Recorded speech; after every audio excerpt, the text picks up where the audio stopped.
Amigos de Radio AMLO, muy buenas tardes. Les saluda su amigo Macario, transmitiendo desde la ciudad de Morelia esta tarde calurosa aquí en la ciudad. Comenzamos nuestro programa saludando a todas aquellas personas que nos escuchan por radioamlo.org y a todos aquellos que se quieran integrar a la plataforma de Facebook.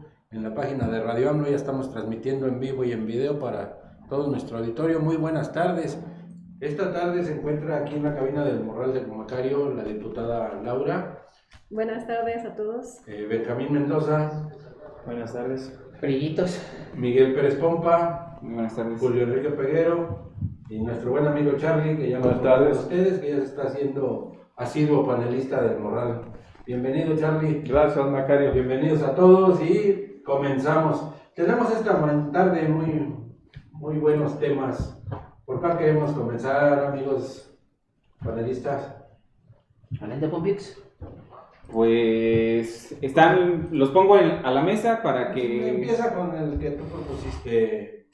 Nos vamos a Ramón el día de hoy. Para abreviar el tiempo. Parece Okay. más a Martinoli, pero... Sí. Está bien.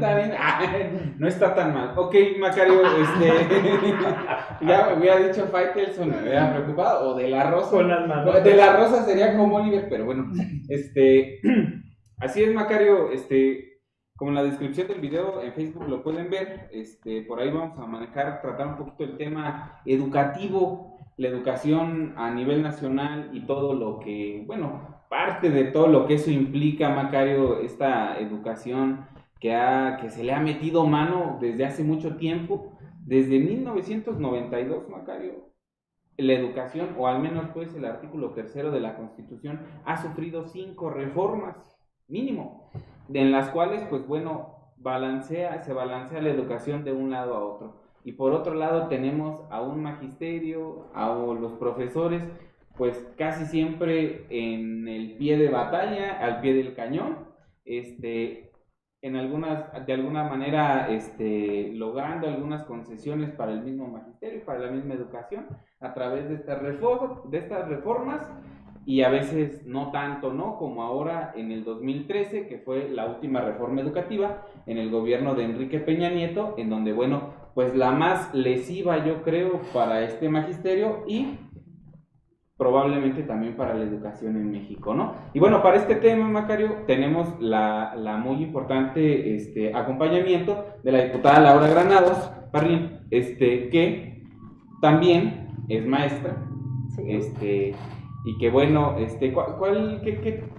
¿qué docencia es la? Yo soy normalista, tengo una licenciatura en educación primaria y 15 años frente a grupo en escuelas telesecundarias. Como pueden ver, Macario, pues ahora la diputada local aquí por Michoacán, casi llega el turno para que los diputados en las asambleas o en los congresos estatales, pues les toque debatir acerca de la reforma educativa. Digo casi porque, esto ha sufrido un impasse, ha sufrido un impedimento en la Cámara de Diputados, en donde pues están jaloneando todavía los esquemas que se proponen, ¿no?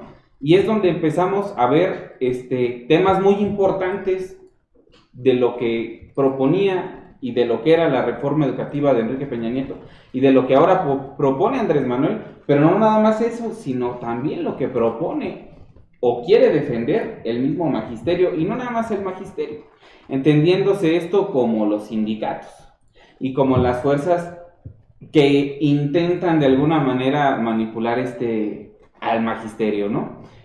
Por un lado, Macario, decíamos 5 reformas educativas. Yo creo una cosa muy importante de esta que propone Andrés Manuel López Obrador, yo empezaría por las cosas buenas, es que se le quiere dar una totalidad hasta casi, en donde pues la educación sería hasta nivel superior, cuestión que desde hace mucho tiempo, desde que existe el artículo 3 constitucional, pues nunca se había ni siquiera puesto a la mesa, ¿no? Tal vez porque México no podía otorgar esa educación superior en aquellos tiempos, o porque no quería. Ahora Andrés Manuel López Obrador pues propone ese tema para que sea agregado al artículo 3 de la Constitución. Y pues bueno, ¿cómo vemos ahí ese tema, Laura?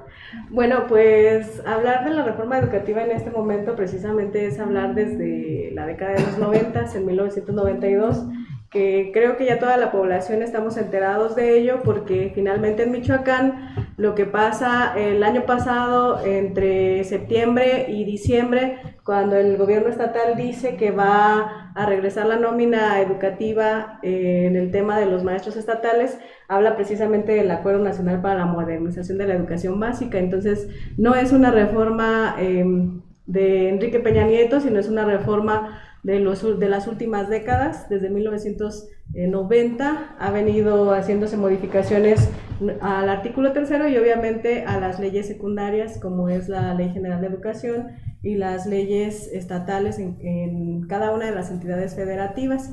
Entonces creo que sí es importante que veamos que la educación en México pues hoy es el resultado finalmente de una política pública de las últimas décadas, no es solo de un sexenio, de un momento para otro, de un plumazo, ¿no? Realmente es hablar en conjunto, ¿no? Tener el artículo 3 constitucional, para mí es uno de los artículos más completos que tenemos. Mi pregunta ¿era necesario tantas reformas en las leyes secundarias de educación? Yo creo, Charlie, hablando del tema de las reformas, yo creo que, bueno, como lo dice Laura, es una agenda que se han impuesto los gobiernos neoliberales aquí en México, en donde, pues bueno, básicamente tenían planeado hacia dónde iban. Y no lo podían lograr debido a la resistencia magisterial que había, ¿no? A pesar de los sindicatos blancos, ¿sí? Ahora, ¿qué pasa? Pues la manera de que sea una reforma constitucional es darle el poder máximo de la norma y decir que pues nadie puede estar en contra de la Constitución. ¿Estamos de acuerdo? Recordemos en el sexenio de Felipe Calderón, de esta manera el ministro Saldívar, si no me equivoco, pues refuerza esta posición en donde básicamente les plantea a todos los próximos gobiernos en cómo deben hacer sus cambios para que no sufran modificaciones o no sufran ni siquiera pues leyes de amparo ni nada de lo que ningún método de defensa que pudieran utilizar las alas disidentes a lo que se propone, ¿no?, de parte del gobierno. Bueno, yo creo que finalmente hay que separar dos cosas. La reforma educativa en sí, si lo hablamos desde el ámbito del plan de educación para nuestro país, es hablar de los planes y programas de estudio, claro, que se tiene que ejercer, ¿no? La parte pedagógica que se tiene que ejercer en las escuelas públicas y privadas, porque finalmente la escuela privada tiene que trabajar con el mismo plan y programas de estudio que la Secretaría de Educación Pública marca y con algunos agregados que cada institución tiene. Y la otra es hablar de la parte laboral, porque quienes están involucrados en el tema educativo pues son los trabajadores de la educación. Entonces, como los conocemos, ¿no?, docentes, maestros y todo el personal de apoyo administrativo y de intendencia. Entonces, desde maestros docentes en temas pedagógicos, en contenidos, y ya especializados en secundaria y en otras, historia, matemáticas, o algunos en artes, diferentes tipos de maestros, ¿no? Y todos los colaboradores también, personal de apoyo a la educación, como los prefectos en las escuelas secundarias, como psicólogos, como trabajadores sociales, y todo este tipo de profesionales que deben estar coadyuvando en el trabajo educativo y que finalmente son también trabajadores de la educación. Entonces, hablar de la reforma, pues de repente se confunde, ¿no? Sí, claro. Hablar de la reforma, muchos pensáramos que nos centramos en el tema laboral magisterial, pero entonces hay que separar bien las dos cosas. Una es la parte pedagógica, como bien lo decía Benja, la parte pedagógica, los planes y programas de estudios, qué es lo que queremos para los mexicanos en la educación inicial, en la educación básica. ¿Qué necesitamos? Incluso, ¿no?, los mexicanos. Sí. Los mexicanos, y la otra es el tema laboral, porque están involucrados todos los trabajadores. Y ya hablando del tema laboral, pues sí hablaríamos de sindicatos, de organizaciones, Entonces, para que Yo veamos tengo otra pregunta. Yo tengo otra pregunta. En el caminar de este proyecto de nación de hace ya 6 años, todos los que hemos caminado, haciendo estructura, que por ahí muchos dicen que no hay más de 3,000 afiliados, una verdadera falta de conocimiento. Sí, falta de conocimiento, una falacia. Esas son portilleses. Bueno. En ese andar de ir tocando casa por casa, de ir caminando a las comunidades, yo me encontré escuelas abandonadas, donde hay niños que se tienen que trasladar 1 o 2 kilómetros a otras escuelas. Hasta 5 kilómetros. Hasta 5 kilómetros. Más. ¿Por qué no hay ese material humano en esas escuelas? Realmente cuando yo encontré esos sitios, yo me transporté a los años 20, años 30, donde realmente la carencia del profesor en las comunidades era muy marcada. Ese fue uno de los temas que yo identifiqué en el transcurso del caminar a la hora de iniciar el proyecto de Nación de Morena.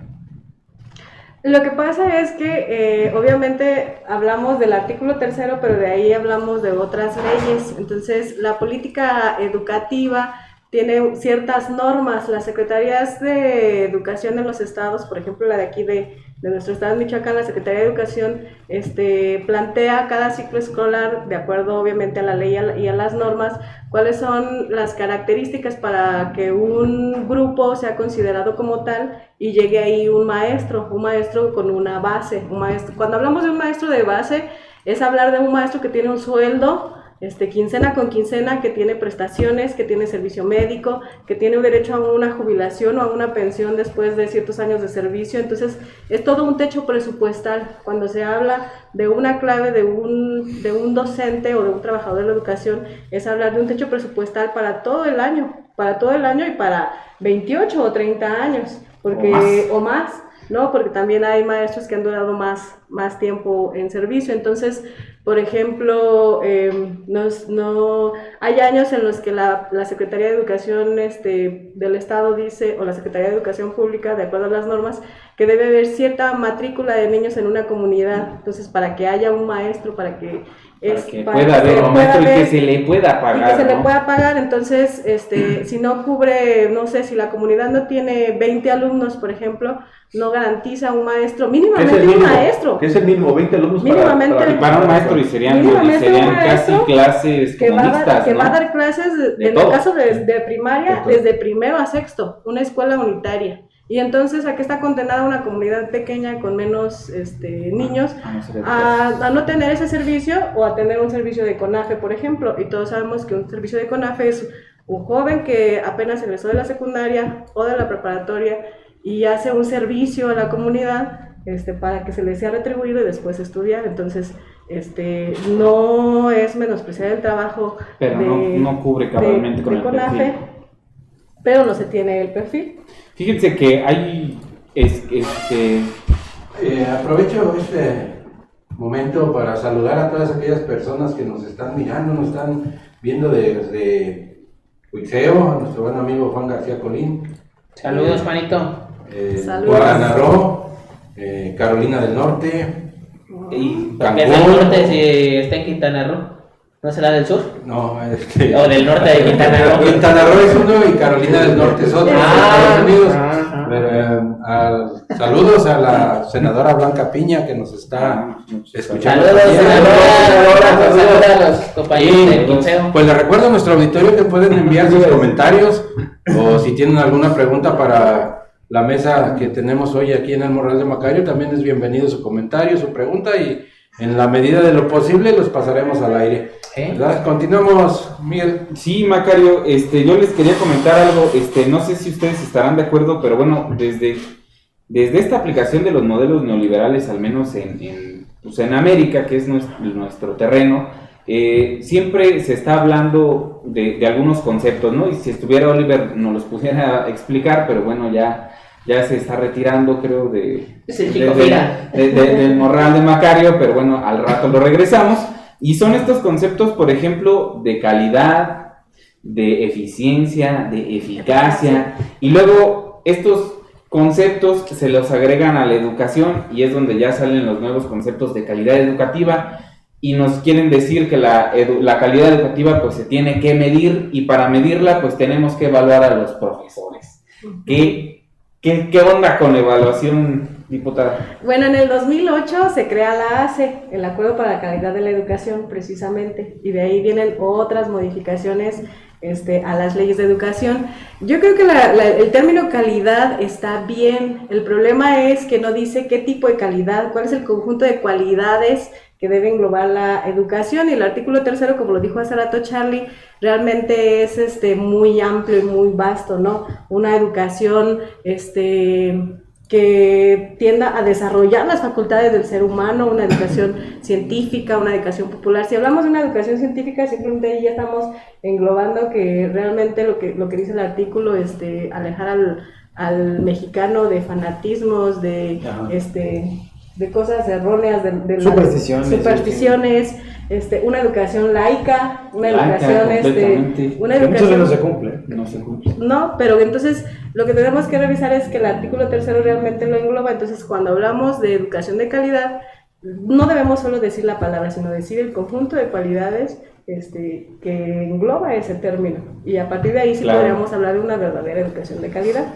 Y ahí es cuando vienen estas modificaciones y lo que termina en 2013, y bueno, hablando del magisterio, cuando se dice que para poder medir que el docente, el maestro sea de calidad, a que sea apto, que sea idóneo, se le va a evaluar, y es cuando se crea y no nada más se le va a evaluar, sino que dado que no cumpla esas evaluaciones, pues se le va a remover, ¿no? Que era la evaluación punitiva, ¿no? Que siempre se comentaba por parte del magisterio y que, bueno, algunos se hacían de los oídos sordos y decían que no era punitiva. Y siempre se decía, al menos los profesores decían, estamos de acuerdo con cualquier tipo de evaluación mientras no sea punitiva.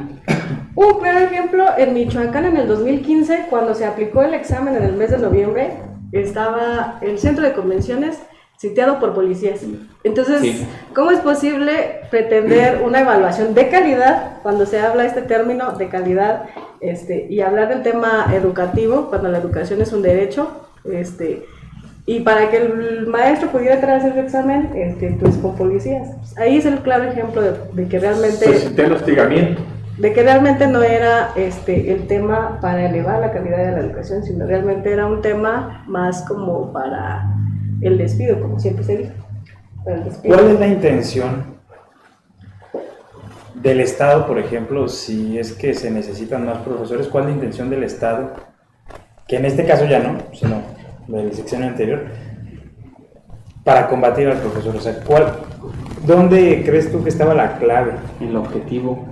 El objetivo de llenar de policías, de evaluar al profesor, de despedirlo. O sea, ¿qué es lo que estaba detrás? Porque bueno, se ha hablado mucho acerca de las propuestas de estos organismos internacionales, ¿no? Que se dedican pues a mercantilizar la educación.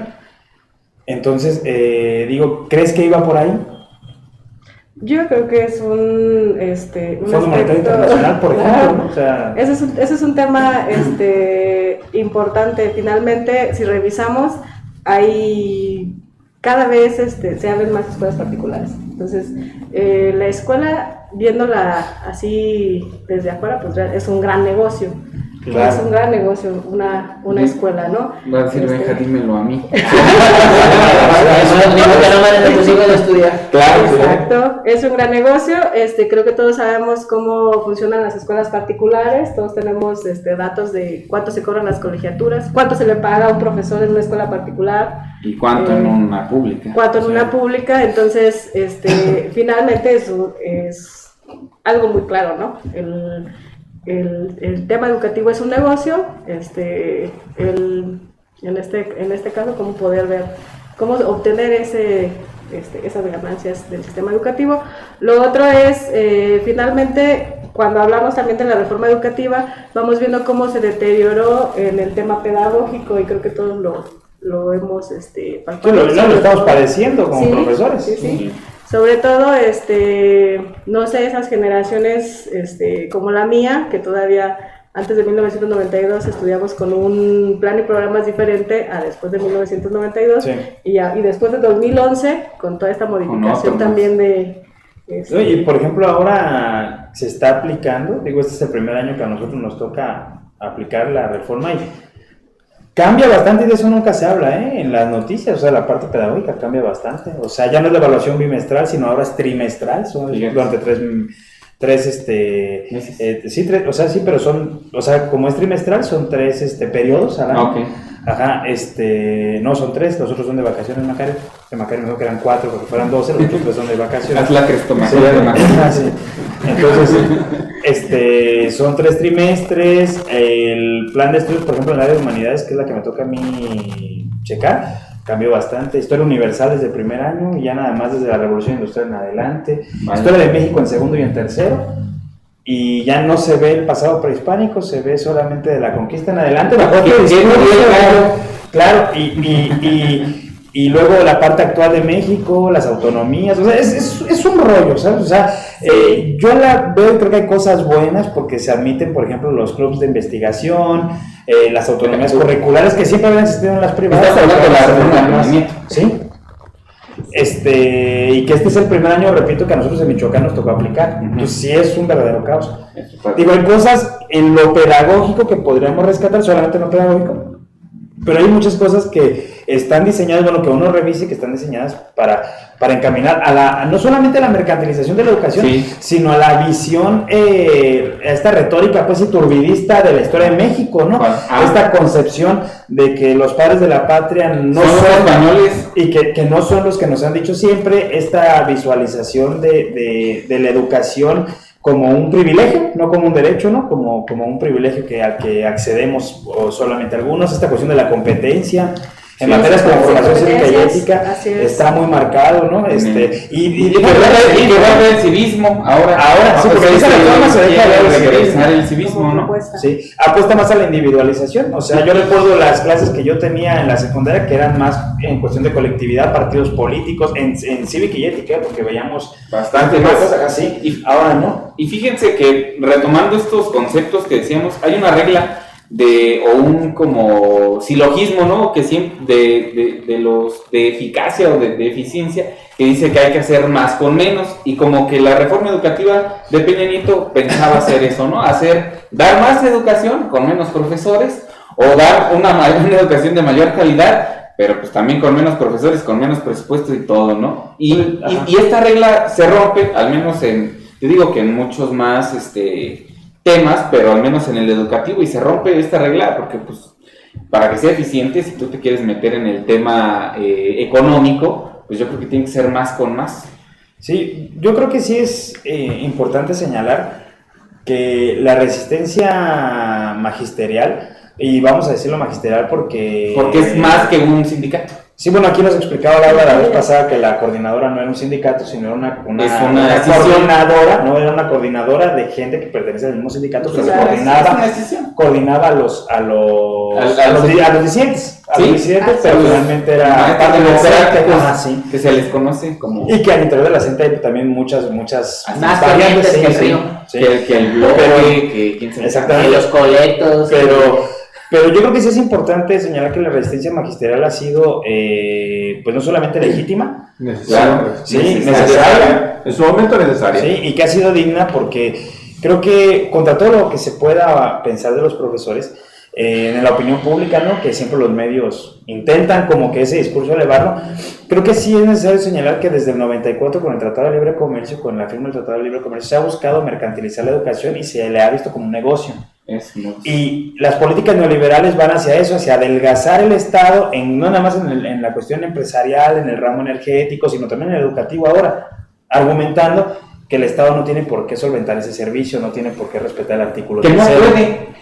No tiene por qué, porque no puede, y que eso hace que entre en crisis. Es algo de lo que vemos acá con la Universidad de Michoacán, el argumento del gobierno del Estado, diciendo estamos en crisis, entonces la universidad o la cerramos o le damos entrada a capital privado que la rescate, y es el mecanismo por el cual se van privatizando las empresas, y en este caso la educación, que depende del Estado. Esas son políticas neoliberales, pues son recetas del Fondo Monetario Internacional. La educación se vuelve empresa. Ajá. Entonces, la idea de que Andrés Manuel López Obrador revierta esto, yo creo que sí es algo sumamente importante, no solamente para el magisterio, sino para todos los mexicanos, porque cuando los profesores nos decían, eso le compete a todos los mexicanos, muchos se burlaban, ¿eh? Decían, ¿yo por qué? Es que realmente es cierto. ¿Cuánta gente vamos a tener dinero para mandar a nuestros hijos a una escuela privada? Eso es lo que deberíamos de pensar. Si hubiéramos seguido con los exenios neoliberales, que afortunadamente ahora entró Y se que una escuela privada no te garantiza nada. La calidad porque habrá algunas que sí y habrá otras que no. La mayoría, o sea, el nivel educativo de las escuelas públicas siempre va a ser mejor. Y no lo digo yo, está demostrado. El TEC de Monterrey es la segunda universidad en México y la primera es la Universidad Nacional Autónoma de México. Y la Michoacán La Michoacán es la número 8. El tecnológico de Lorito y Michoacán de Hidalgo, los jóvenes acaban de ganar. En cuestión tecnológica. De hecho, acabamos de saludos a los jaguares. De estar ahí en los jaguares. Sí, tenemos ya que se acaban de ganar su acreditación. Primero ganaron la acreditación a Guadalajara, luego se la ganaron a Polonia, a Ecuador. Y ahora se van a China. Y ahora se van a China. De ese nivel es la calidad que tenemos en la escuela pública. ¿Sí? Y esto hay que... Sí, Hay que multiplicarlo. No se puede comparar simplemente en infraestructura. Yo creo que el intento de privatizar la escuela es una cuestión de negocio. Ha permeado mucho en la sociedad media o en la clase media, casi inexistente, pero ha permeado a esa guerra sucia o ese casi inexistente, pero aquí representado por como clase media. Pero sí la educación, los padres de familia hacen un esfuerzo, muchos ya mandan a sus hijos a las escuelas privadas por esto mismo que ha pasado. A veces no se entiende la lucha, pero también hay de todo, ¿no? Digo, sí. Bueno, esta lucha ha tenido logros, Julio. Ha tenido logros de la educación. Ha tenido logros, pero también ha tenido decepciones porque mucha gente ya manda sus... Por la guerra sucia que también se le hace. Sí, pero es de todo. O sea, por ejemplo... Siendo autocríticos. Sí, siendo autocríticos no puedes, por ejemplo, ahorita hablaban de la cuestión de la universidad, pues sí, pero hay corrupción. Claro. O sea... Pero no es de los estudiantes ni del profesorado. Pero sí de los sindicatos y de las autoridades en contubernio, de los líderes sindicales. ¿No? Puedes poner, por ejemplo, sí se ha tenido logros, pero estamos viendo ahorita que hay sector dentro de la educación que no quiere esta reforma que, por ejemplo, propone el presidente, por la cuestión del control de las plazas y ese ha sido el problema. Porque también la reforma educativa que hizo Peña Nieto, que ahorita Benja ahí desmenuzaba algunas cosas, pero la verdad era laboral. Claro, sí. ¿Por qué? Porque cuando quieres privatizar o lo mercantilizas algo, ellos lo ven como un gasto pesado. O ya los derechos para ellos es gasto. Sí, o sea, el trabajador tiene que pagar y como aquí los que son tráficos de influencia y los que sean dinero rápido, podían hacerlo bien, con mucha infraestructura que se tiene, te lo dan. Ajá. Es una micoca porque te asocias con el político tal y das una micoca y tienes ganancias grandes, pero como hay derechos laborales que se tienen dentro de la administración pública, sí, por eso iba ahí la reforma educativa y esos usos y costumbres que se hicieron, pues heredar las plazas, ¿no? Sí. Yo estoy de acuerdo que alguien que haga carrera normalista y si la educación es pública y puede dedicarse a la carrera con todos los derechos laborales que han hecho sobre años, estoy de acuerdo, pero dar las plazas o que sean plazas dobles, ¿no? Que una le toque al sindicato o que el sindicato vea quién o el líder sindical. Pero eso es de ley, Por eso. Sí, pero no quiere decir que esté bien. Eso sí. O sea, y esas cosas a veces pegan porque muchos también, siendo autocrítico, pues en esos tiempos, pues así creció el Bester Gordillo, así le hizo crecer Salinas, ¿no? Y así crecieron muchos democráticos también. Por ejemplo... O sea, esta cuestión, cuando estuvieron las vacas gordas, pues... Sí, yo me acuerdo de un líder sindical de la coordinadora que tenía unos fajononones de billetes en la bolsa y traía un séquito, ¿no? De botas industriales. de ahí, atrás de él, pues también eso eso permea a que pase esta situación, ¿no? Ya cuando se le quiere poner orden, pues obviamente vas a pisar esos carros. Claro. No por ser de la coordinadora, no por ser líder sindical, quiere decir que estés en la lucha. A veces se aprovechan de esa lucha. Sí, o sea, Ahora sí que al río revuelto, ganancia de pescado. Hacía muchos años que no escuchaba yo la palabra silogismo, pero como ya sabemos, Pompa pues es el pipí aquí de moral y la Cuando quieran. piensa. Bueno, a ver si alguno de nosotros o todos en conjunto podemos responder aquí a una pregunta. Una buena pregunta que hace Carlos Ayala, ¿será? ¿Qué es pues en sí un silogismo, verdad, Miel? Sí. Bueno, se las voy a leer. Dice Ayala Morelia: ¿hasta dónde el derecho laboral del magisterio puede ir por encima del derecho a la educación? Le hace el comentario hecho por un padre de familia. Y si por otro lado, ¿hasta dónde el derecho a la educación puede ir por encima del derecho del trabajo y laboral del magisterio? Le hace por un agremiado sindical. A ver, esto de los derechos uno por encima del otro, ¿cómo lo amalgamamos, Miguel? Fíjate que hay algo Tiene que separarse.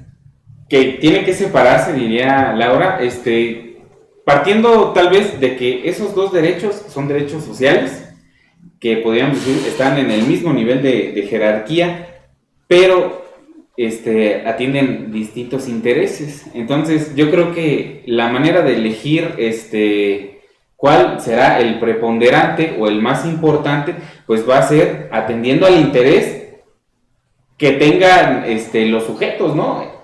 Entendiéndose pues como la administración pública. ¿A qué le va a dar más interés? ¿A la educación o a lo laboral? No, siendo muy general, muy general, sin meterme en el tema de que pues no les tengan que pagar los profesores o cosas así. A ver, Julio. Yo creo que los derechos no se tocan, pero aquí no es derecho, es la percepción. La percepción de un padre de familia que ve que su hijo no tiene clase y con todo lo que esto conlleva, ¿sí? Y la percepción pues de un empleado que no le pagan. Yo le preguntaría al padre de familia a ver si él trabajaría así si no le pagaran, ¿no? Igualmente. O por ejemplo, se puede, lo que te da la educación pública, que te enseña a defenderte y tener conciencia social. Claro. Eso es muy importante, porque no te ven como mercancía. O sea, el maestro está peleando por un derecho, y un derecho porque por aquí en Michoacán si se pasan, de verdad, porque son meses que no te pagan y llega el fin de año y no hay sueldo, y eso no es problema del maestro, ¿sí? O sea, el gobernador con un descaro no paga y pues se tiene que manifestar, ¿no? Tiene que ejercer ahora sí su derecho, y parte de su derecho es manifestarse. Y yo creo que esto es un acto de solidaridad, ¿sí? Yo me acuerdo mucho la huelga que hizo la Universidad Michoacana con los profesores, que fue de puertas abiertas, por cierto, el gran absurdo, ¿no? En el tiempo del jarismo y de Medardo Serna y de Peña Nieto, ¿no? Que una huelga se hacía de puertas abiertas, pero que al último sí permeó, porque los alumnos se solidarizaron. Claro, había algunos que daban sus clases extramuros, ya sabes, el profesor que... Los esquiroles decían. No, es el profesor que se siente de otra... Pero esa vez que tomaron huelga fue porque dejaron de pagar meses, 3-4 meses, ¿sí? Y que ya afectó a las colegiaturas de sus hijos, porque fíjate, mamás de la educación pública y los metes a escuelas privadas, ¿no? Entonces tú solito te das un balazo en el pie. Si tú eres maestro de educación pública, no puedes meter a tus hijos a escuelas privadas. Y es una costumbre. No, ya, es que ya es. Sí, Te digo que ya permeó eso, ¿eh? Ya. No estoy, ya permeó eso, porque hasta que, no, pues es que yo me acuerdo de uno medio que se cree guapo, que se cree de izquierda, que se cree revolucionario, que cuando fue regidor, quería ser presidente municipal, que ahora coordina el 68 y más y también quiere ser presidente Pensé que municipal. era yo, pero no. No, tú sí eres guapo, muchacho, él se cree. Y traía, yo me acuerdo de joven, su siempre aquí en esta, El manifiesto. el manifiesto del Partido Comunista, y acá el disco del himno del Partido Comunista Internacional. Mexicano, la Internacional, y luego de repente pues se van a privadas que porque les enseñan inglés. De hamburguesa, Julio. Es que ya les enseñaron inglés y que porque pues ya, pues si Moron se puso traje y antes usaba como el Toy Story Arbizu, no tal para cual usaban Sus el- botitas, pues, y usaban su pañuelo ese de rojito y se limpiaban los mocos y el sudor. Pues ahora ahora ya de traje, ahora no, pues ahora que te vas a limpiar los mocos, ¿no? Ya sales Alguien te los ya dice. sales hasta polviadito de tu casa. Pero sí, sí, pero sí es. Ya sí. nos desviamos mucho, Julio. No, pero digo, Pero- es cuando se aburguesan, pero muchos de no, esos, muchos de ellos, y hasta líderes sindicales, porque también mandan a sus hijos ya a escuelas privadas. Ese es un balazo en el pie, A ver, porque su estilo de vida lo hicieron a través de ¿qué? De la educación pública. a ver, Benjamín. Mira, yo creo que hay varias cosas, ¿no? Que se están tocando y así que con las que podemos ir concluyendo o resumiendo, pues, ¿no? Que digo, a mí me gustaría que Laura concluyera. Digo, no sé si alguien vaya a hablar después de lo que yo diga, pero me gustaría que ella concluyera. Pues, la- Primero, evidentemente el estatus de que la universidad privada es mejor que la universidad pública se ha instaurado principalmente en las clases medias y en la opinión pública, en los medios de comunicación, y esto lleva a que incluso la gente de clase baja haga un esfuerzo por creer que su hijo o su hija tiene una mejor educación en esta clase de planteles, que no estamos atacando la educación privada, o sea, es legítimo, es legal que hagan su esfuerzo, que pongan su empresa, pero sí creemos que el nivel es mejor en la educación pública, porque pues hay una serie de cosas, de factores, ¿no? La formación de un profesor normalista siempre va a ser pues integral. O sea, las escuelas privadas, perdón, por lo regular contratan profesionistas, contratan un ingeniero en mecánica para que dé clases de matemáticas, obviando, por ejemplo, cuestiones pedagógicas que en las escuelas normales se reciben, ¿no? Didácticas, claro, de dinámicas incluso de grupo, o incluso el control de grupo. Otra cosa que yo, bueno, que creo que es necesario que señalemos, es que la reforma educativa de Peña Nieto, evidentemente era una reforma laboral, en la cuestión pedagógica casi no se abordó nada, digo, ahorita yo mencionaba algunas cosas, pero prácticamente fue un ataque a los profesores, solamente 15 cuartillas bastaron para crear el Instituto Nacional de la Evaluación, ¿no? Y atacar la parte laboral de los profesores, porque era una pugna, era una guerra contra las disidencias sindicales que están en contra de la mercantilización de la educación, hay que decirlo tal cual es, que en la actualidad hay un sector de estas disidencias que se oponga a Andrés Manuel López Obrador. Creo que no es tan así, porque tampoco ha salido la coordinadora a decir abiertamente que se opone. Hay una serie de plantones, hay una serie de cosas que el otro día, bueno, fuera del aire nos comentaba Laura, ¿no? Que tenía que ver con una estrategia que se utilizaba porque la coordinadora, en este caso los disidentes magisteriales, siempre habían sido engañados por las autoridades, ¿no? Siempre se firmaban minutas que no se cumplían, y que, bueno, es un sector de la coordinadora que sigue teniendo esta idea, que hasta que no verlo plasmado en la Constitución van a retirar esta presión, ¿no? Pero no es una guerra abierta, o sea, no se le ha declarado la guerra al gobierno federal. Y por otro lado, esto que hablaban de las universidades, ¿no? A mí me llama mucho la atención hacer esta reflexión. Tenemos universidades públicas que supuestamente están en crisis y que sí tienen que ver con los líderes sindicales y con las autoridades de la universidad. Pero yo les pregunto, o sea, hagamos esta reflexión. En Michoacán tenemos una universidad, una sola, ¿no?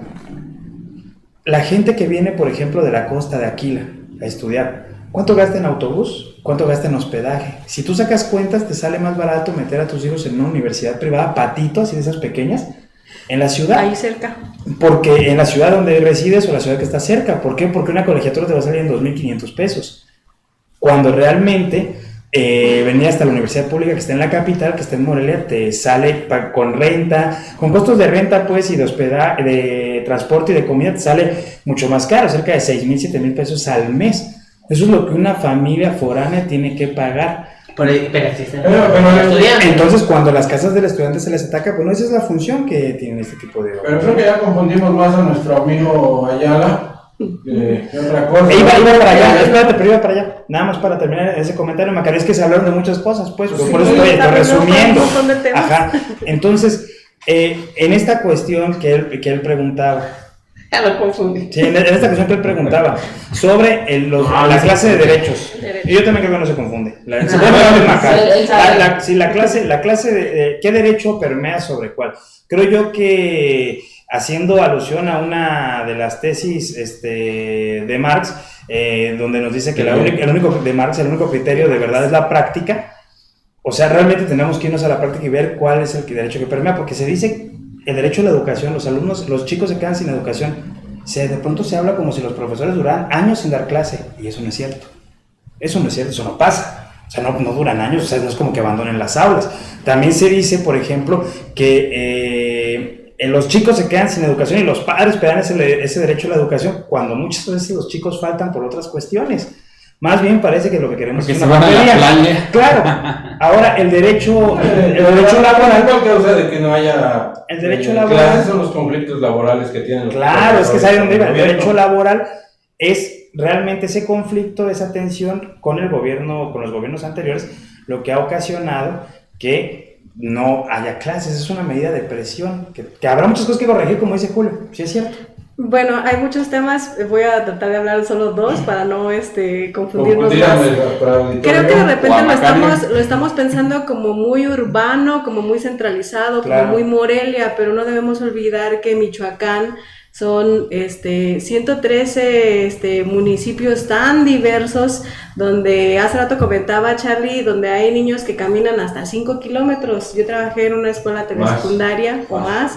En la escuela telesecundaria todavía el año pasado, antes de llegar al Congreso, donde llegan jóvenes de 7 localidades diferentes. Entonces de repente siento que lo piensan aquí, cuando Claro. dicen se ausentan solo porque el maestro falta, ¿no? Hay comunidades rurales donde los jóvenes se ausentan a partir de los primeros días de diciembre, porque tienen que irse, por ejemplo, Claro. donde yo trabajé, la comunidad de Palomas, porque tienen que irse a trabajar con sus papás, y el maestro les tiene que dar permiso, porque si no les das permiso es obligarlos a la deserción, y tampoco puede ser la escuela Ya que no excluyente, que no vuelvan. Entonces lo que tienes que hacer es una escuela abierta a las necesidades también de la población.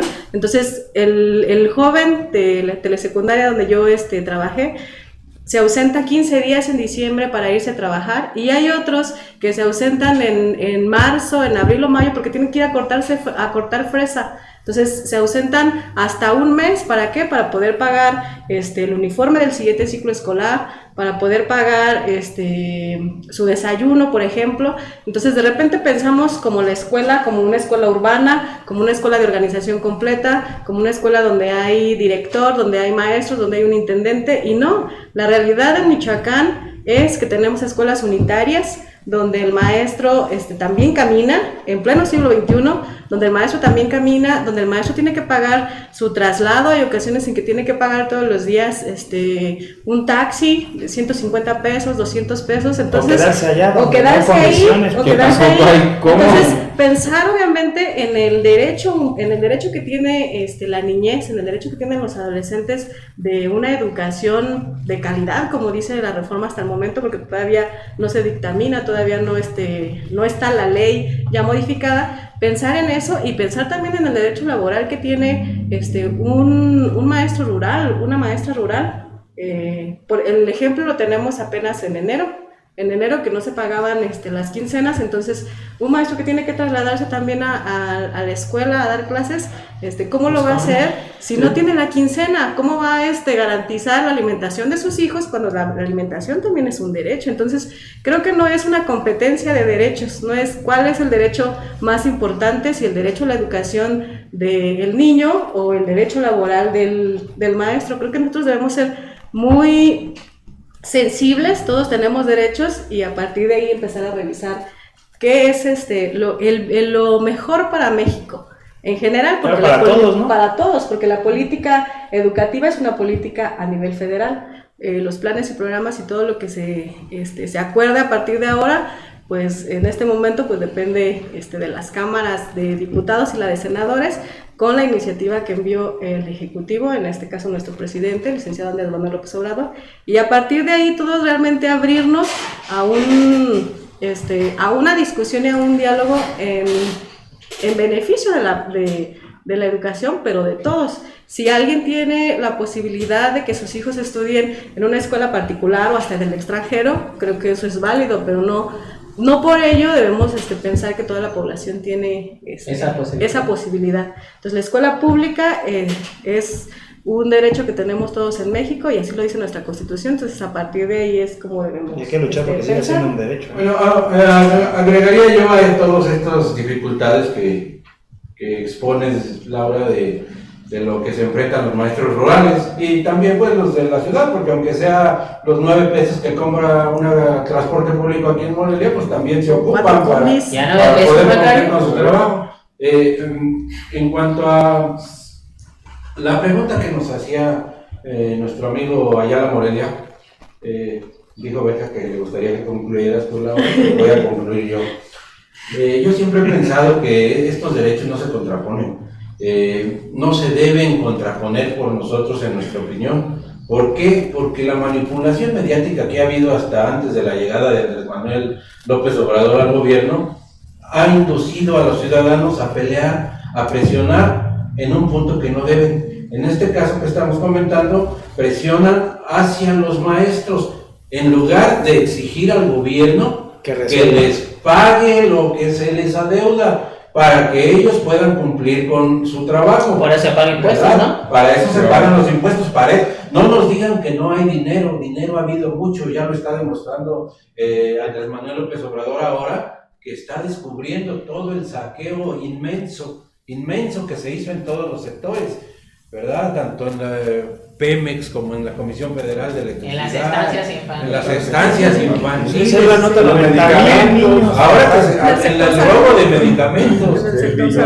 Y la educación no se diga. El dinero, pues, a manos llenas que tuvieron y lo despilfarraron y se lo robaron, ¿verdad? Por eso los ciudadanos debemos estudiar un poquito más lo que nos presentan los medios de comunicación chayoteados, porque todo el tiempo estuvieron chayoteados los medios grandes, que ya le hace televisión o periódicos de circulación nacional, y aquí en el estado no se diga. Están todos chayoteados aquí, menos el normal, menos todos están chayoteados, todos, Entonces, todos. Los ciudadanos debemos aprender un poquito a leer, a analizar un poco más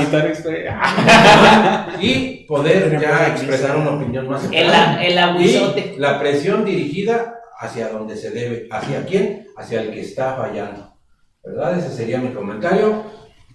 ¿Concluimos con este tema? Yo quisiera hacer una pregunta antes de concluir. Este tema, tocaste algo muy importante, el tema de los dineros, el pago al maestro, al docente, que es parte integral de la educación, está allí, tiene que estar.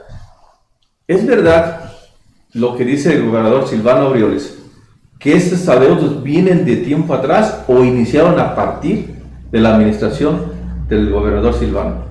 Bueno, finalmente hay adeudos que empezaron de 2015. O sea, yo no. O sea, hay no otros recuerdo, atrás, pero otros atrás. Casi desde que. Son 3 años. De la última etapa del gobierno de Godoy viene esta 2000. crisis. Ajá, la última etapa. 2014. 2000, sí, no antes, como 2011, 2012 por ahí. Empieza ya como que en el 2012, 2013 empieza a partir de diciembre no haber dinero. Luego, o sea. Bueno, hubo una época en la que se emitían los cheques, llegaban los cheques, te los entregaban, pero no podías cambiarlos. Tenías que esperar. Entonces, muy identificado entonces, porque fue en la salida de Mr. Miyagi, porque nos premió toda la educación, toda. Sí, es más, a todo el sector público también. Los del Estaspe cuando hicieron aquella manifestación, El profesor le dice. y eso sí se pasaron, esa manifestación que taparon todos los cruceros, ¿4 puntos? No, ¿cuáles 4 puntos? Cada semáforo estaba tapado en la ciudad. No podían moverse para nada. No, pero los del... Sí. Pero sí, Pero fue con se- mis pero se Mr. agudiza. Miyagi-san. El maestro. No, El maestro Miyagi. Maestro Miyagi. Ande los cabos ahora. allá nuestros compañeros de Baja California ya lo van a conocer así. Yo te vas a ya, Miyagi-san. También aquí cabe un comentario, Julio, aunque yo sé pues que Sin ofensas. no, sí, no es bienvenido pues, o no es persona grata para ustedes, Leonel Godoy, ¿verdad? Sí es cierto que los adeudos comienzan pues... Es carreta. Al final de su gobierno. Al final de su También gobierno. hubo un motivo. Bueno, La falta Lo está atacando Miyagi. La falta del dinero que debió de las partidas federales que no llegaban por el Discreción. antagonismo de Calderón. claro, se lo gastaba en el chupe y ya no mandaba. Sí, y con el pleitito que traían él y Leonel, Pues los bombazos. ¿no? pues se limitó la llegada de recursos al estado de Michoacán y por ahí pues Leonel Godoy de alguna parte tuvo que disponer de dinero para pagar a los del Estaspe, dices tú, No, o sea, el del Estaspe ya fue Con la momia. con Fausto. Pero Pero sí para empezó, cubrir adeudos, pero empezó la crisis. tanto a los trabajadores del Empe- Estado como a los profesores. Empezó la crisis a final de su gobierno y no es, claro, no es que sea santo no solución, pues es carreta nada más, ¿no? Pero sí, la remembranza es que al final de su gobierno viene esta olla express, claro, tuvo mucho que ver el cara de guante Calderón, luego se acrecentó y pues la corrupción porque regresó el PRI, regresó el señor Fausto con todo lo que conlleva. Saludos a Pérez Negrón, que dicen que ya es más Andrés Manuelista Sí, yo lo he visto. que el mismo en las Andrés redes. Manuel. Bueno, pero el señor Fausto, cuando regresó, La F. pues fue mucha corrupción y él ya no salvó nada. ¿no? Ahora, se llega a este gobierno de 2015 y se acrecentan. Es que también el problema no es la deuda atrasada, sino que se han ido incrementando. Sí, ¿verdad? Claro, porque en no- una desproporción. Porque no hacen un rescate, Cuando no hacen una austeridad. Bueno, vamos a lo mismo. Dinero sí ha habido, ¿verdad? Que se despilfarre o se desvíe o se desaparezca. El gobernador actual, ¿no? Digo, cómo utilizaba los helicópteros, ¿no? Cómo... Hasta que le llegó algo al cuello por haber, entre comillas, Yo por lo- haberse sentido candidato. Yo lo veo muy molesto cuando va a Palacio Nacional. Señor gobernador, si anda molesto, pues ya váyase, hombre. No hay problema. Le dejamos a aquel amigo Bedoya, a la amiga Portillo. ¿Quién quiere? Al amigo Morón. No se los dejas, los metió. Por eso, pues, pues si ya los tiene acá incrustados, que les deje ahí Bueno, el interinato, la gubernatura. a ver, Charlie, estábamos en... Pues yo estaba preguntando sobre el tema de los dineros, porque realmente yo veo una gran responsabilidad de esta administración del 2015 a la fecha, una responsabilidad o irresponsabilidad, Julio, sobre el asunto de los dineros para los maestros. Corrupción, podemos decir. Corrupción. De la Sí, autoridad. De la autoridad, sí. De la autoridad. Y obviamente que el responsable directo, sí, es Silvano Aureoles, y en segundo caso, pues es el secretario de Educación, Frutis, que son para mí los responsables, que no les llegue a tiempo el dinero a los maestros para poder llevar el alimento a la mesa de sus hijos, de sus familias. Es importantísimo y por eso no se contrapone el derecho laboral con el derecho A la educación. Claro. Muy bien. Así es. Ahora sí, esperamos que quede zanjado este tema. Y continuamos. Pues zanjado, ¿no? Pero es un tema de mucho debate y, Sí, mucho que, Muy importante, mucho mucho que que- analizar. y mucho que corregir. Mucho que corregir. y que se va a hacer. Así Yo es. estoy seguro que se va a hacer. Todavía tenemos algo de tiempo, Julio, No, pues adelante. Miguel, Benjamín. Tenemos por ahí otro tema. La caravana madre hacia México. El Y caballo. la pelea de Olga Sánchez Cordero, pues Trump Así es, versus Maca. Trump. Versus Trump. O Trump, como quiera. De trompas. De Fuera trompas. Trump. Así es, Macario. Hay un tema que provocó escozor la semana pasada, en donde pues básicamente Olga Sánchez Cordero en en acompañamiento con el licenciado Andrés Manuel López Obrador, en las conferencias matutinas, comentaba que se tenía conocimiento, yo creo que por parte de trabajos de inteligencia de la misma Secretaría de Gobernación, de que iba a haber una caravana madre de alrededor de 20,000 sudamericanos. Centroamericanos. Centroamericanos, perdón, pues soy, no sé. Voltearse hacia el sur, lo generalizó. No sabe geografía. Sí, entonces, Entonces el sur lo generalizó. provenientes de Honduras, al menos, no sé si todos fueran a ser de Honduras, porque bueno, no es el caso de que nada más vinieran de un solo país, y pues automáticamente después, Macario, pues el presidente de Honduras, o bueno, el ministro de Relaciones Exteriores de Honduras, pues se sintió extrañado y dijo que era una falsedad el hecho de que hubiera una caravana madre gestándose desde Honduras, pero añadiéndole un poco de pimienta o de sal a este enrollado pues de geografía que no sé mucho, ya se dieron cuenta, sale a decir Donald Trump, presidente de Estados Unidos, de Norteamérica, que sí viene una caravana madre, y nos deja a México al menos pues entre dos dichos, ¿no? Y por otra parte vuelve a decir Olga Sánchez Cordero, sí existe, otros dicen que no existe y que las fronteras se van a cerrar. ¿Cómo está el tema ahí? Deshablar. Pues, de que existe. Existe una caravana madre de migrantes. No sé si sea madre. La madre de todas las caravanas. La madre de todas las La madre de todas las caravanas. Un éxodo, tal vez. Yo creo que tampoco estaría en un éxodo, de que existe que una presión de los mismos hermanos centroamericanos por tener unas mejores condiciones de vida e ir hacia el norte, y obviamente que pone a México entre la espada y la pared, vamos a decirlo así, porque tenemos un gobierno bastante hábil y inteligente a la hora de asumir las situaciones en el país, y se dice que se van a abrir permisos de trabajo para todos estos centroamericanos, quien quiera quedarse en México y así no arriesgar la vida fuera de hasta la el ley norte. tampoco. ¿Hay caravana madre, Benjamín?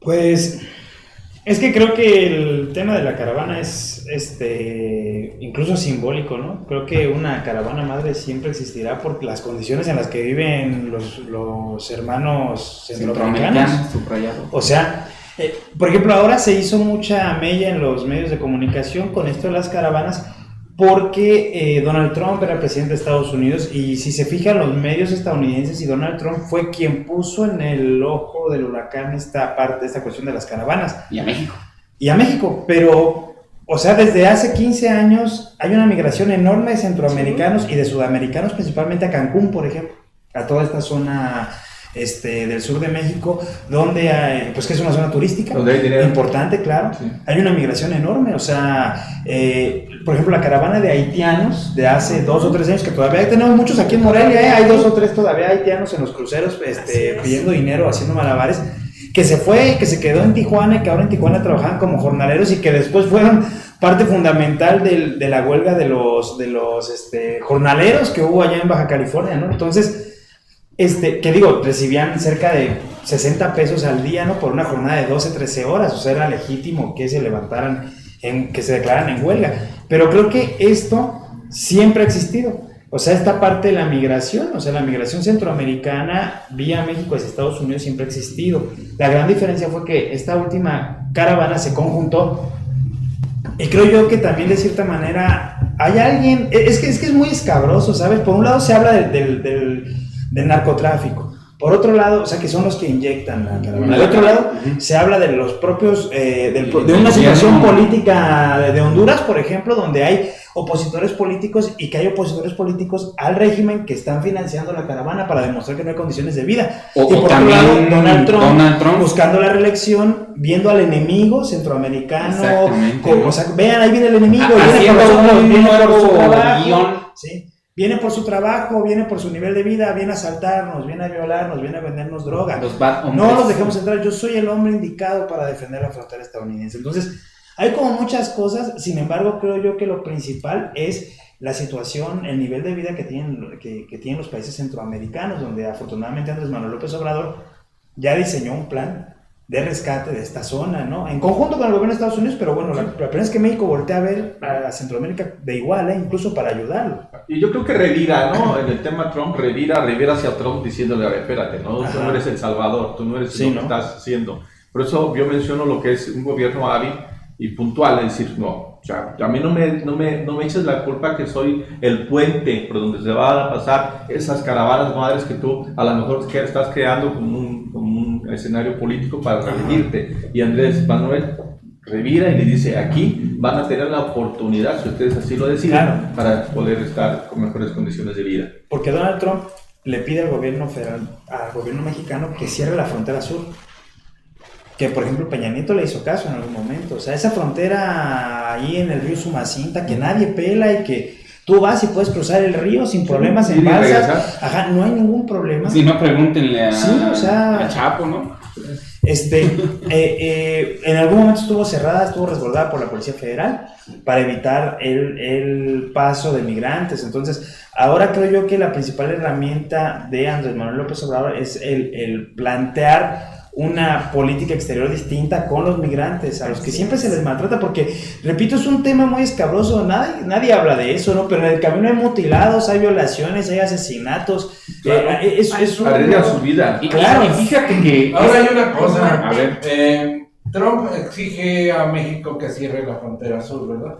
Sí. Eso a mí me suena más a un amenaza. medio amenaza y chantaje, porque pues no tienen necesidad de eso. Si él cierra su frontera, sencillamente no pasa ¿qué amenaza tanto con a eso? Gente que pasa diariamente. Pero Sí. vaya aguacates y Pero, tequila. pero ¿cuándo la va a cerrar, Macario? O sea, Sí. nunca la va a cerrar, siempre vas a tener migrantes. Aquí esto provoca eso, precisamente que se organicen, que hagan estas caravanas, que vayan, porque, como lo decía el presidente también, ¿cómo podemos ayudar en eso no cerrando fronteras? Vamos a darle mejores condiciones de vida.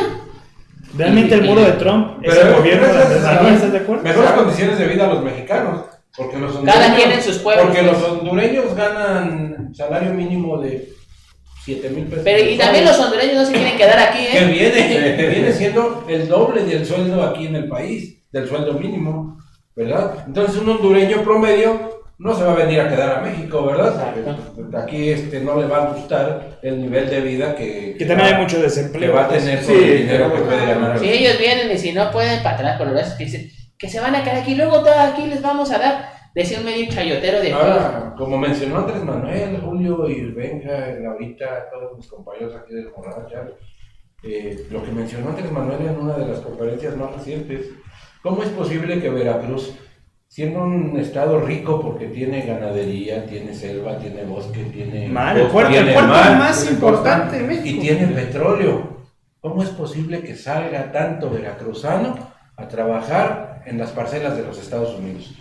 ¿Verdad? Eso es algo increíble, un absurdo, ¿verdad? Que un estado tan rico no pueda dar trabajo a sus habitantes. ¿Por qué sucede esto? Pues solo los que viven ahí lo deben saber, ¿verdad? Yo no estaba... Mucha violencia. Pues yo creo que es también algo natural del ser humano, ¿no? Benja, tú que eres historiador, realmente todos los países se han formado así, con migraciones. Entonces, no es algo nuevo, las migraciones siempre han existido. Creo que esta política que se está implementando ahora, esta política de exterior, de respeto sobre todo a los derechos humanos de todos los pueblos, no solo de nosotros los mexicanos, sino de todos, es lo que debe garantizar, ¿no? el bienestar para todos. Y si nosotros nos quejamos, obviamente como mexicanos, de lo que sufren los mexicanos al cruzar la frontera con Estados Unidos, creo que también debemos ver qué pasa en la frontera sur, nuestra frontera con estos pueblos hermanos. Entonces, a partir de ahí, el diálogo, como se está haciendo, quien pretenda quedarse en México, obviamente desde el ámbito legal que implica pues no sé, tener su documentación en regla, decir quiénes son, porque también podemos hablar de que hay gente que está huyendo por lo de la delincuencia, entonces... sí, para cerrar esos caminos, ¿no? Y que no nos digan después, es que viene por delincuente, ¿no? Cerrar sí. Quien se quiera quedar en México, obviamente cumplir todos los requisitos que marca la ley. Quien quiera regresar a su país, que se le dé las facilidades para regresar a su país, y quien quiera seguir y pretender llegar a Estados Unidos, pues que lo haga. Creo que es lo que nosotros debemos hacer. Y obviamente pues respetando los derechos humanos. Creo que no solo entre nosotros los mexicanos, sino con todos los pueblos, y sobre todo pues de América Latina, ¿no? Principalmente. Así es, pues sí, así, y esa es la humanidad que hace el presidente. Algunos, medios de aquí, los chayoteros lo criticaban, ¿no? Creo que de repente somos muy injustos con esa situación. Bueno, es algo humanitario. Por cierto, un saludo a nuestros amigos allá de Jiquilpan. Nos están viendo. ¿De dónde son los catrachos, Pepe? De Honduras. De Honduras. Estamos hablando de Honduras y Peguero vuelve a nuestro buen amigo, lo vuelve Catracho. Es Nacho Catracho, es Ignacio Castillo, el secretario general del Ayuntamiento de Jiquilpan. Un saludo, que por cierto allá un tiempecito había mucho migrante, veías a los catrachos ahí pidiendo una ayudadita para comer, para un taquito. Bueno, estos hondureños cruzan Guatemala, ¿verdad? Para poder llegar primero a México. Me decían a mí, no me preguntes. Y luego pues se avientan los 3,000 y tantos kilómetros de nuestro país para cruzar nuestro país y llegar a la frontera. Yo creo que estas caravanas madres son financiadas. Ahora sí que una madre de caravana, porque no pueden ser tantos los que se avienten ese viaje. Pues, es un viaje tremendo. Lo que pasa es que estas provocaciones de Trump hacen que se organicen. Que se organicen y que se convierten en algo así como moda. Como peregrinación, sí. Y ya se vuelve la caravana madre, o sea, y la verdad, pues a eso va la gente, o sea, va a buscar un mejor, que algunos dicen que no, pero va a buscar un mejor estilo de vida, va a buscar trabajo. La promesa ahora que también cabe mencionarlo, ¿verdad? Sí hablamos aquí de que hay que respetar los derechos, que hay que protegerlos, que hay que, etcétera. Pero estas caravanas, estas migraciones masivas, son aprovechadas también por un sinfín de delincuentes. Sí, claro. Que ellos sí traen el dinero para alimentarse bien en el trayecto y esto. Pero quedarse en un hotel bien tranquilo. Sí, pero van en famosos coyotes, que son la delincuencia organizada se mete. Quizá unos de los organizadores de estas caravanas. Puede ser. Claro. Obviamente que es promoción para su negocio. Claro, llegan aquí a territorio mexicano, los famosos coyotes pues llegan, aquí un organizador llega y dice, a ver, papá, aquí no puedes entrar sin mi permiso, yo te voy a apadrinar y te voy a empezar a pasar de estado a estado, llega a otro estado, llega a otra célula criminal y ahí los venden y así sucesivamente hasta llegar al norte de nuestro país. ¿Qué tan conveniente sería que se hiciera y se cerrara la frontera norte de nuestro país con los Estados Unidos? Yo creo que nos convendría más a nosotros que a Estados Unidos, porque así evitaríamos el tráfico de armas que nos está haciendo mucho daño. No, sí, el tráfico de droga. Pero el tráfico de armas también, que la industria armamentista es la más fuerte en Estados Unidos. Hay un círculo vicioso. Hay temas más graves, o sea, incluso la trata de personas. O sea, eso es horrible, pues, ¿no?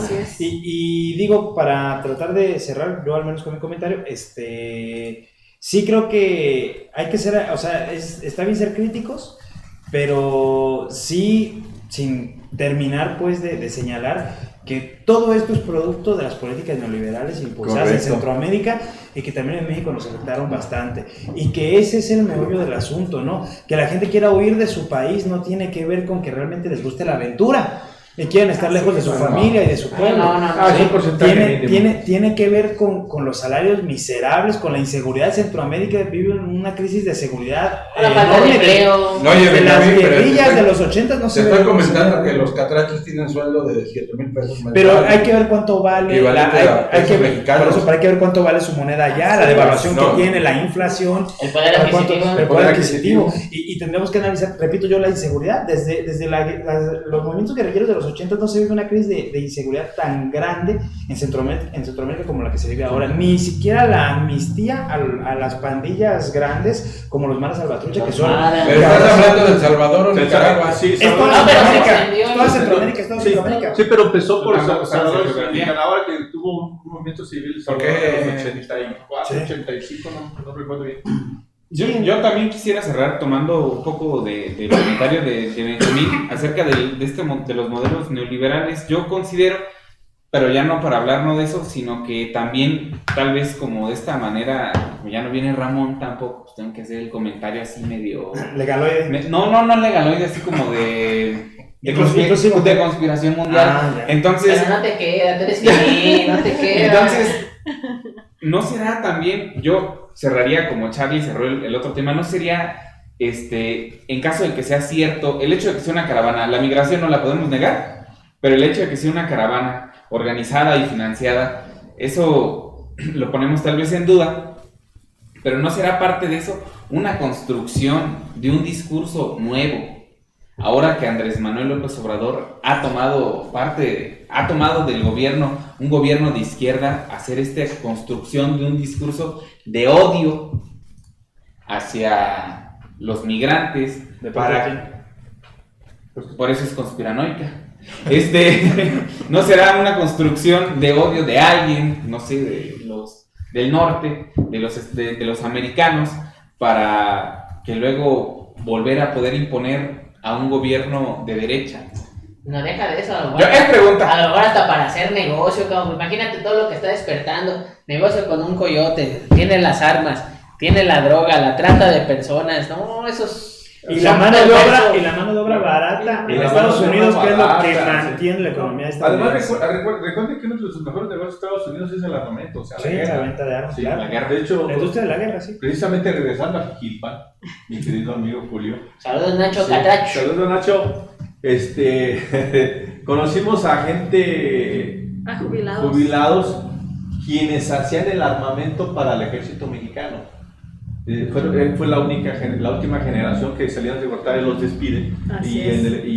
en la Sedena ya no se fabrican armas, ya se compran. ¿Sí? Y obviamente que Estados Unidos ha de estar metiendo las manos ahí. No, claro. Sin duda que no. Entonces, Claro que no. como dice Julio, Seguramente no. Es un círculo vicioso, Es- donde hay es venta un de armamento negocio legal, completo. pero la mayoría del negocio es el armamento ilegal que entra a México, todas sus cantidades de dinero que entran, todas toneladas, miles y miles de armas con que se están armando por el crimen organizado. Obviamente que son ellos, Sí. son ellos. Sí, y bueno, yo creo que la postura de Olga Sánchez Cordero y de Andrés Manuel López Obrador ha sido también muy digna, bastante digna. Le decía a Muy Trump, digna. haz lo que te quieras, en México tú no vas a mandar. No, pero Allá haz lo que tú Pero el quieras. presidente, o sea, de verdad, Sí. pocos como el presidente Sí, Andrés Manuel, sí. también Sudamérica ha tenido el presidente Mújica que tuvo. Paraguay, o sea, es un cambio y es difícil a veces de digerirlo hasta en los propios camaradas. Hay mucha falta de solidaridad ya por esta violencia que se ha vivido, hay mucha falta de esa sensibilidad ya, se nos hace muy fácil ver violencia, ya nos mandan videos ahí. Ya perdimos el asombro. Sí, entonces es una cuestión de solidaridad, de humanismo. Sí, de La humanidad. posición del presidente de México es una cuestión de humanismo. Sí, trata de salvar vidas. Y pues ahora sí que los gringos nos disculpen, pero sin aguacate y sin tequila, que cierren la frontera, no hay problema. No sé quién van a comer el Sí, el del Super Bowl. Y las margaritas ya no son. Sirve Pero van a comer puro hocho y Sirve que conocemos los aguacates buenos nosotros. Sí, ¿verdad? sí, de que nos dejan aquí los de calidad. Bueno, les pregunto a todos, ¿terminamos con el programa de hoy? ¿O No, entramos? también, ¿O vale la también. pena comentar lo de los cambios en el gabinete de Silvano? Yo digo que sí, ¿no? Adelante, Benjamín. Vas, Julio. Yo creo que sí vale mucho la pena porque en este espacio, en esta legislatura y el problema que se tuvo con los diputados fue la designación del fiscal carnal. ¿Sí?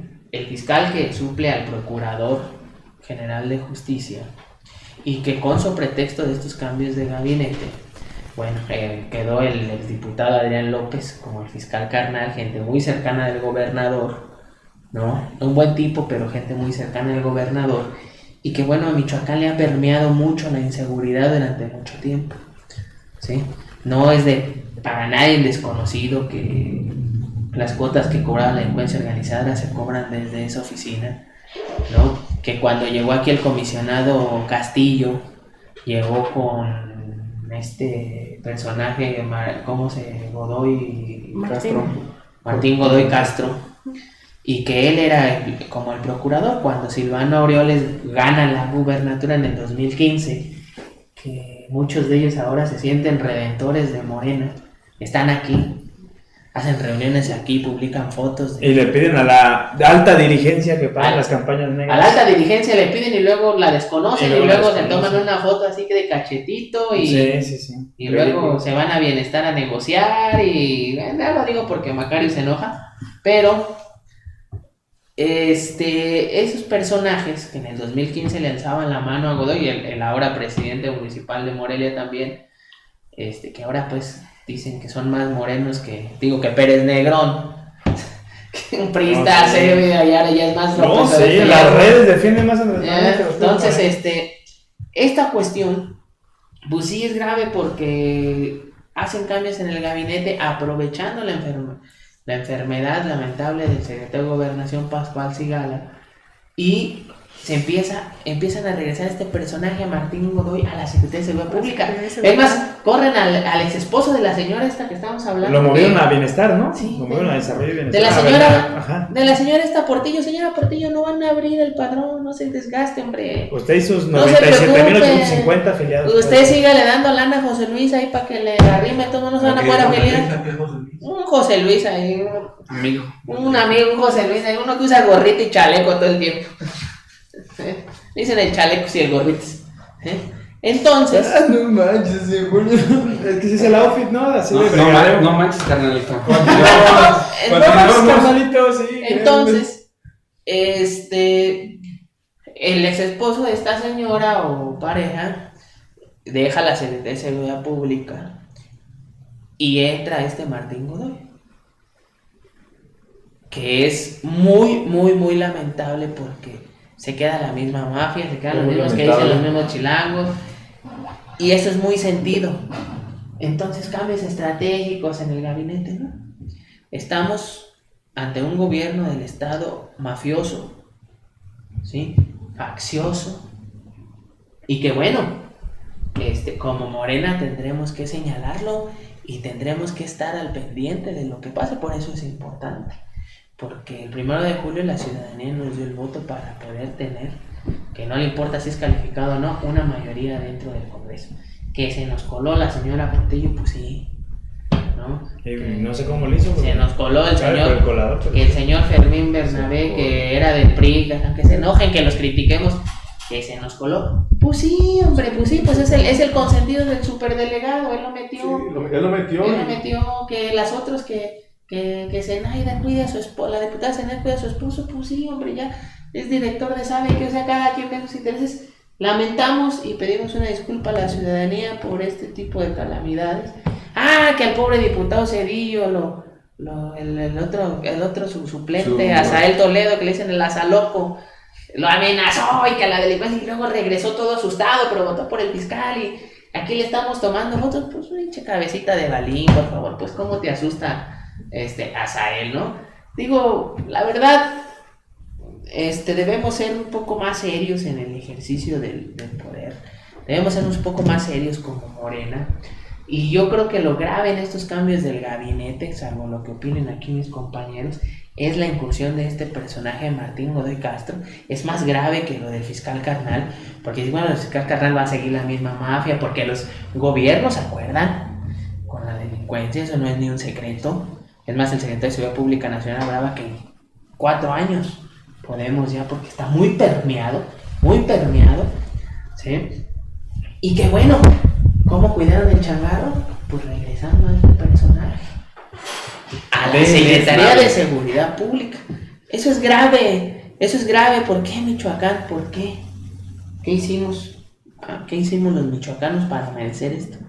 No lo sé, pero estos cambios del gabinete aquí en Michoacán es grave, porque Michoacán, señores amigos que nos siguen en el Morral en otras partes de la República y del mundo, Michoacán ha tenido en los últimos años un problema de violencia grande.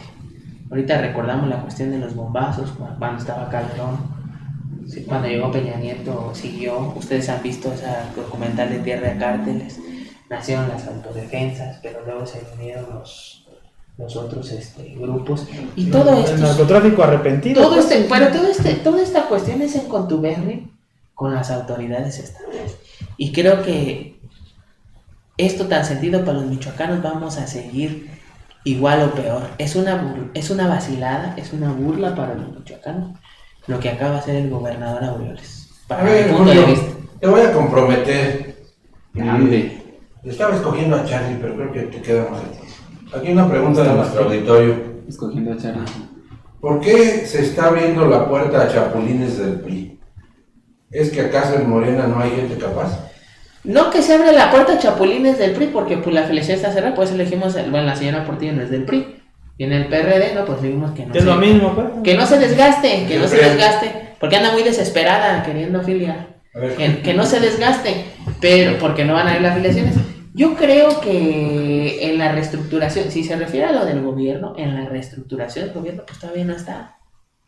Entonces se está ratificando. Esto es limpiar la casa poco a poco, ¿sí? No podemos decir que se le ha dado nombramiento a tal por cual. Yo creo que algunos nombramientos que se han dado, porque muchos compañeros también hacen mucha mella de que fulanito, sutanita, ya está, ahí fue, ahí.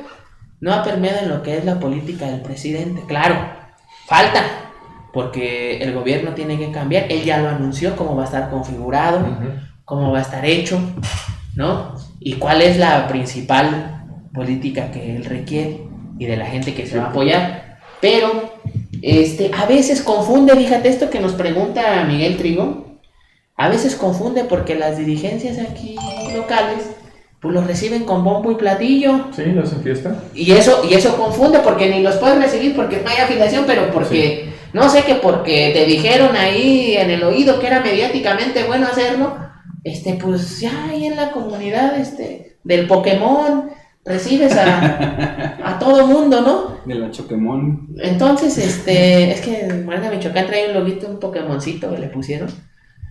Entonces es la comunidad del Pokémon. En esta cuestión pues sí confunden y pues la gente dice, ¿por qué les están dando paso? ¿No? De repente, que ya se viene el presidente municipal tal y le haces ahí esta conferencia pre, pues confunde. Pero no es así. No es que se le esté abriendo las puertas, yo creo que más bien es una confusión de los dirigentes a la política del presidente, donde pues él es gobierno y él sí tiene que incluir a gobernar a todos. Sí, pero nosotros como partido sí tenemos que señalar, pues te decíamos, y como diputados pues también tenemos que señalar y decir esto es así, porque aquí somos oposición. Claro, aquí y no nomás por ser oposición vamos a estar en contra, pero si hay algo grave como esto, hay que señalarlo con fundamento. Yo coincido contigo, David, tú, Julio. ¿Qué pasó? Juntos, pero no Es que me acordé ahorita de repente de la película de Chicken Little. O de un polloyón. Sí, un polloyón. Saludos, David. Coincido contigo mucho. Sí, esta escena. El tema de Godoy, específicamente. De Martín Godoy, sí. Sí, no del señor Miyagi. Por eso creo que es hasta una burla para los michoacanos. Sí. Es realmente poner la seguridad todavía en un alto grado de álgido, de tensión. Creo que se equivocó o lo hizo con un cierto fin para seguir o se lo ordenaron de esa manera. Creo que la seguridad de Michoacán no va por buen camino al tener este personaje ahí. Creo que ya lo tenían fraguado. Recuerden que él estaba como candidato en toda la convocatoria para fiscal y en el camino de la comparecencia él se baja y ahora ya estamos viendo que era todo un plan mañoso, ¿sí? Mañoso para que este señor estuviera allí en la Secretaría de Seguridad Pública. Realmente creo que coincido, Julio, no sé qué hicimos nosotros los michoacanos para merecer este tipo de cosas. Sí, creo que... Y creo también que en esa parte, o sea, estábamos hablando, ¿no?, de las rotaciones, y creo que sí hay algo que señalar, es que el gobierno de Silvano es muy, muy inestable. Es la quinta rotación de funcionarios de alto nivel que hace él en 3 años. Y de puestos de todo tipo hay cerca de 100 rotaciones, o sea, no despidos, rotaciones. En direcciones, en jefaturas de departamento, que son puestos de nivel más bajo del gobierno del estado, y solamente los rotos. O sea, que Juan Bernardo Corona se vaya a Bienestar, que hagan todo. Ay, se va a Bienestar el señor Portillo. Sí. Y la señora Portillo está con Bienestar Federal, o sea. Ajá, sí, hacen toda una triangulación. Ya me imagino las chaquetotas mentales que están haciendo. Solamente los rotan. Y esto a mí me parece ridículo, porque, por ejemplo, la Secretaría de Gobierno quedó en manos, de aquí la Secretaría de Gobierno del Estado quedó en manos del exalcalde de Zitácuaro.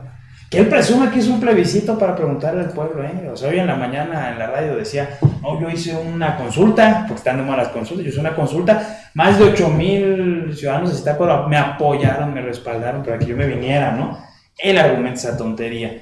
Que a mí se me hace un tipo que no tiene experiencia. La Secretaría de Gobierno tiene funciones específicas y que son fundamentales, y no se me hace un tipo con experiencia. Que, bueno, en el PRD no vamos a encontrar mucha gente así, ¿no? Pero esto de la rotación a mí se me hace ridículo, y el hecho de que Martín Godoy, al cual tuve pues no sé, conmigo se portó bien, lo conocí una vez en la central de camiones, ahí nos tocó comer juntos, se puso a platicar conmigo, como que no tenía amigos en ese momento. ¿No te pidieron que le llevaras un paquete ahí de... En ese entonces estaba en la Secretaría de Cultura. Cuando, sí, pero fue como 2009, 2010 más o menos. Ya ves. Estaba en la Secretaría de Cultura. Miguel, entonces tú puedes ser gobernador, viejo. Y digo, vienes de la cultura, pues el gobernador. Sí, se me hace un desatino total, porque efectivamente es regresarle a los mismos de siempre la seguridad del Estado, pero creo que también tiene un objetivo.